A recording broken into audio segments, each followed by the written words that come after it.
Olá pessoal, vamos continuar a aula falando sobre sensores e aquisição de imagens.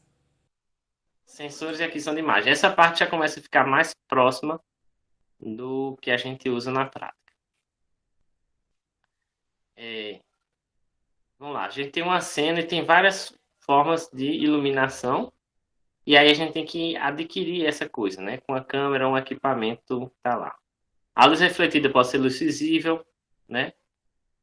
Pode ser micro-ondas, infravermelho, transmitido também raio-x. Um raio-x dificilmente está numa quantidade grande no ar, por isso que toda vez que se faz uma imagem de raio-x, você tem um emissor, tem que emitir, né?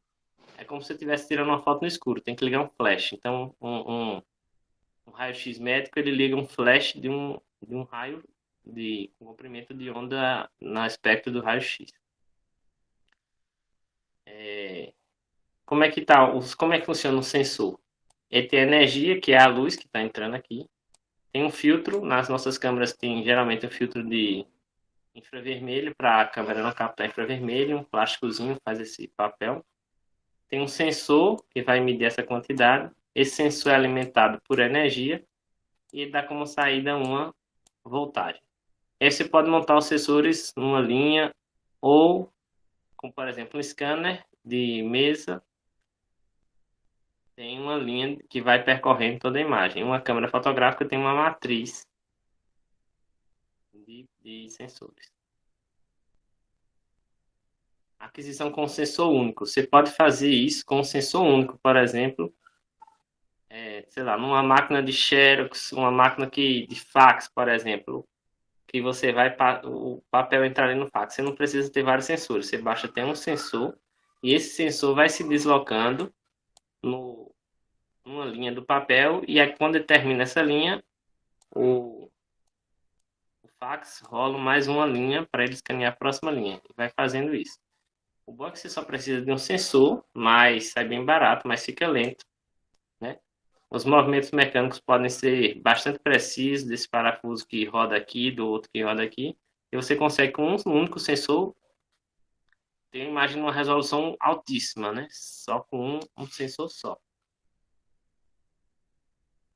Pronto, como eu comentei, no scanner de mesa você tem uma fileira de sensores e esses sensores vão andando ao longo da página. Andam mais um pouquinho, então parece com aquela coisa do sensor único. Agora a resolução vai ser mais limitada pela quantidade de sensores que você tem na linha, porque mecanicamente você consegue fazer mudanças muito pequenas de escala também, certo? Assim, por exemplo, imagem aérea, um avião, para usar esse tipo de sensor para voando numa linha, vai funcionar como um scanner, entendeu? Um avião para fazer uma imagem aérea. É construção de imagem 2D. Em formato de anel. Por exemplo, aqui está uma máquina de raio-x, parecendo com a tomografia. E aqui está mostrando um emissor de raio-x e, e aí ele emite e faz aqui, tem um sensor aqui em forma de anel, né? Todo esse círculo aqui é um sensor. Então, quando esse emissor de raio-x vai emitir luz, feito um flash na máquina fotográfica, ele vai captando aqui.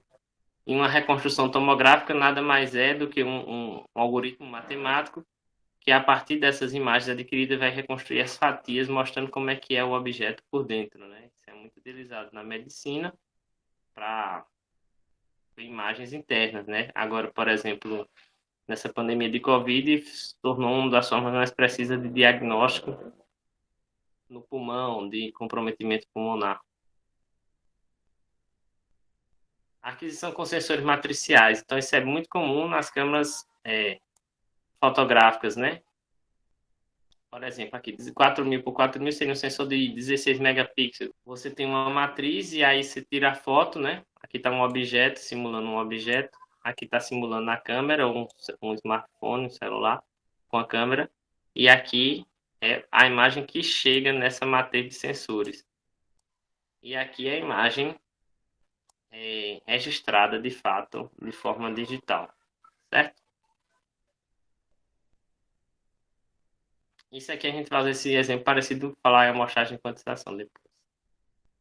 Mas a gente já pode perceber o seguinte: dessa imagem daqui, a gente sabe que realmente a imagem às vezes não sai nítida. E quando você dá uns, como os sensores têm muitos pixels hoje em dia, fica mais difícil de perceber. Mas se você der um zoom, vai perceber que vão ter pixelzinhos aqui, quadradinhos, cada um de uma cor. Isso é a representação da imagem. Como é representada a imagem digital? Ela é representada com uma função f de x e y, onde você tem x e y são posições numa matriz. E f de x e y é a cor. Por exemplo, tá essa imagem aqui, a primeira linha é toda 0, a segunda linha toda tem 50, a terceira linha tem o valor 100, a quarta linha valor 150, a quinta linha valor 200 e a última valor 255. Então, o pixel 00 tem valor 0, portanto, f de 00 é 0. F de 0, ou seja, linha 0, coluna 15, é 0, porque todos aqui, ele está dizendo que tem 15 colunas, as colunas vão de 0 a 15, são 16 colunas. Está dizendo que todos os pixels dessa linha são 0, então esse também vai ser 0. F de 1, Y, para qualquer Y, né? Y de 0 a 15, vai ser 50, porque qualquer Y tem esse valor 50. F de 5, 0, ou seja, na quinta linha, ou a linha, sexta linha, né? A linha número 5, numerado de 0 a 5,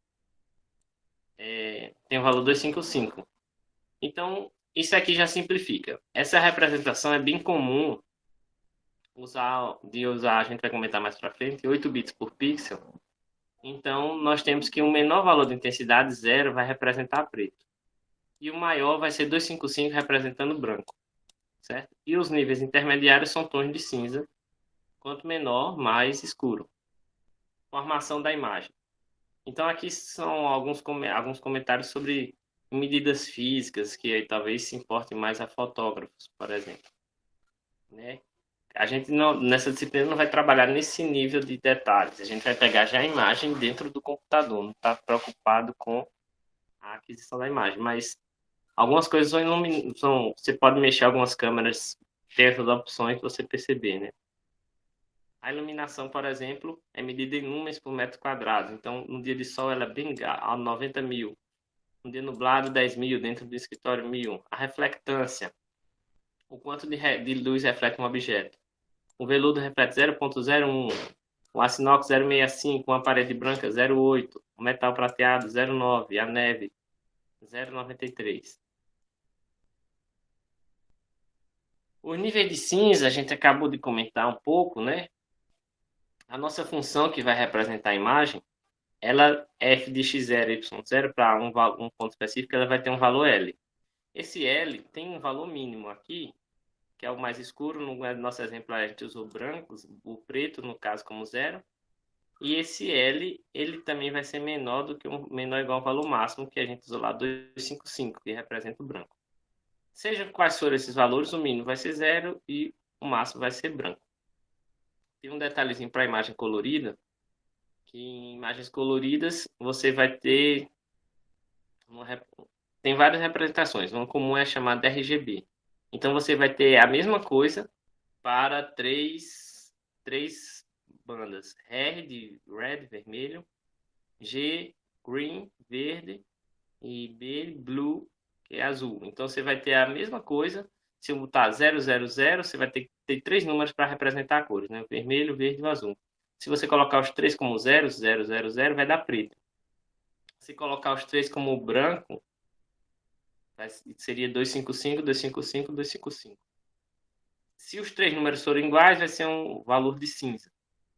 Se tiver maior quantidade de um número, vai prevalecer aquela cor. Se tiver pouco vermelho e verde, mais azul, vai ficar mais azulado. Né? E por aí vai ter as combinações de cores, e utilizando 24 bits por pixel, o que daria 8 bits para cada cor, se consegue, sei lá, mais de 16 milhões de cores. Certo?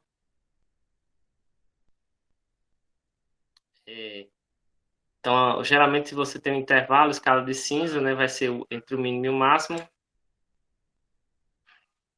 Se você tem D tons de cinza, esse intervalo vai de 0 até D-1, representando sempre usando o 0 como preto e D-1 como branco. Pessoal, bebe uma aguinha agora e a gente continua o assunto no próximo vídeo, tá bom? Vamos falar sobre amostragem e quantização de imagens.